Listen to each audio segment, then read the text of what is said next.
Remember when you were in band camp and you thought you were still in science class?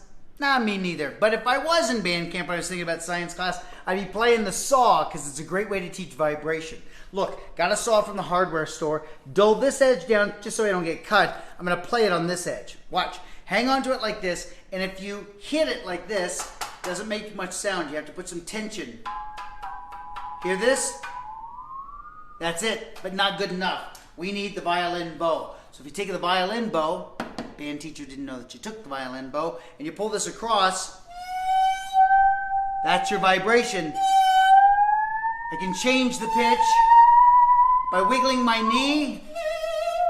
Now I get the sound. I don't think there's going to be many duets with this. It's probably good, because this one was for your dog. You're welcome.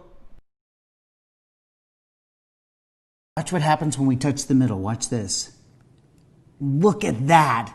Tell me that's not amazing. The reason it does this is because of the fat in the milk. And to understand that, I want to show it to you with just water. So watch, this is just water. Food coloring goes into the water like this. So here's our food coloring, right? And so now if you touch it with a Q-tip with some soap on it, you get one burst like that. But it doesn't keep on going. Look at this over here. It's continuing to go. It's continuing to move and move around. The reason why is because of the fat in the milk. See, soap is this long molecule. And at one end of it, look at the match here. One end likes water. The other end is attracted to the fat or the grease. So what you're really seeing is that everything is churning and moving around in there because of the soap interacting with the fat. Look at that. So here's the real question. What happens with 2% milk, whole milk, buttermilk? I don't know. Don't try this at home. Try it at a friend's home. I know you remember this because your comments said this was extremely annoying. Why would I teach you how to do annoying things? Because it's fun.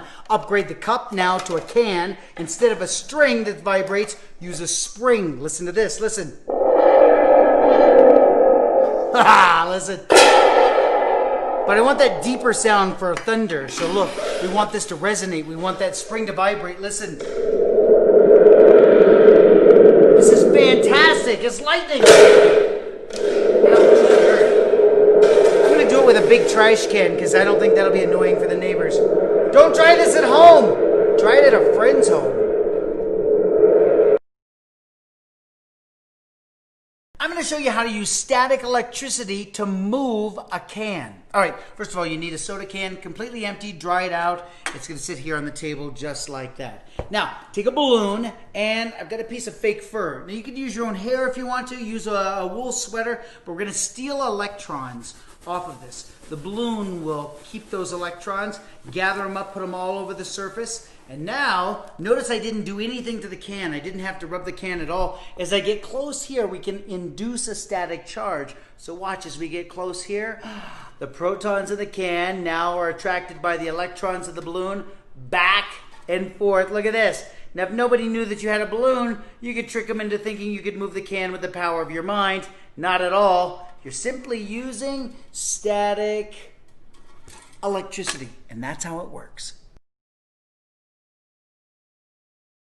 Normally you would crush a can with your hands like this, but I'm going to show you how to do it with the power of air and the stove. I know it's a little weird, but watch. See the cans over here? We have a little bit of water in each of the cans, and the water is boiling.